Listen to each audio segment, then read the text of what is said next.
কি মক্কাতে নবুয়ত পাইয়া ওরে পাশ করলে মদিনায় যাইয়া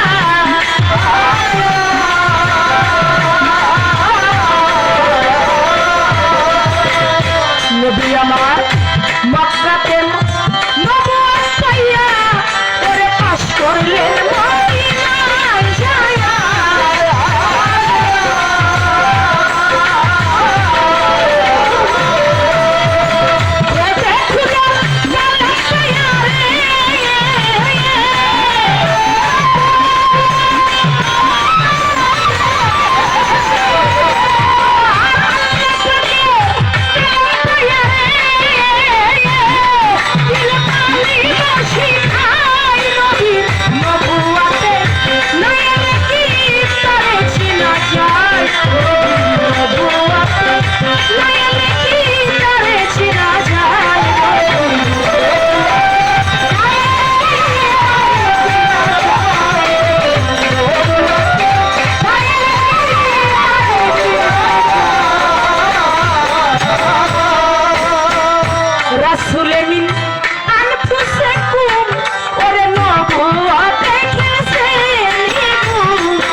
সেজে খেলছে ধরায় নবীর নবুয়াতে না এলে কি ভাই আমার কষ্ট করে বলতে হয় এটা কিভাবে যেন একটা সিস্টেম করেন আপনারা যেন লাউড হয় গেনটা একটু বাড়াই দেন নবীর নবুয়াতে না এলে কি তারে চিনা যায় নবী মক্কাতে নবুয়াত পাইয়া পাশ করলেন মদিনায় যাইয়া খুদে খুদার কালাম পাইয়া দিলেন তালিম ও শিখায় নবীর নবুয়াতে না এলে কি তারে চিনা যায় নবীর নবুয়াতে না আসলে কখনো নবী চেনা যাবে না নবীর প্রতি মহব্বত আনতে হবে তবেই নবীকে চেনা যাবে প্রশ্ন করলেন আমার দয়াল নবী তিনি যে সৃষ্টির মূলে নবুয়াত পাইলেন এই দুনিয়ায় গাছ বৃক্ষ তরু লতা মানব দানব জিন ইনসান এরা কোনো কিছু সৃষ্টি হয় না এই দুনিয়ার মধ্যে আমার দয়াল নবী যে তখন নবুয়াত পাইলেন তখন তার উম্মত ছিল কারা? আমার দয়াল নবীর নবুয়াত আমার আল্লাহ পাক, আমি আগের গানে নবীর নবুয়াত কিভাবে আসলো আমি সেটা কিন্তু আগেই বলে গিয়েছি, তারপরে সেখানে তার কথা। আমার দয়াল নবীর যখন এই নবুয়াতকে তাকে দান করা হলো, নবুয়াত তাকে দেওয়া হলো, একটা কথা কিন্তু আগেই বলছে, প্রশ্ন করেছে আমার কাছে। আমার দয়াল নবী 3টা পরীক্ষা দিলেন, 3টা পরীক্ষা দিয়ে কিন্তু তিনি নবুয়াত পাইলেন। এই প্রশ্নটা কিন্তু আমার কাছে রেখে গিয়েছে। কি 3টি পরীক্ষা দিয়েছে?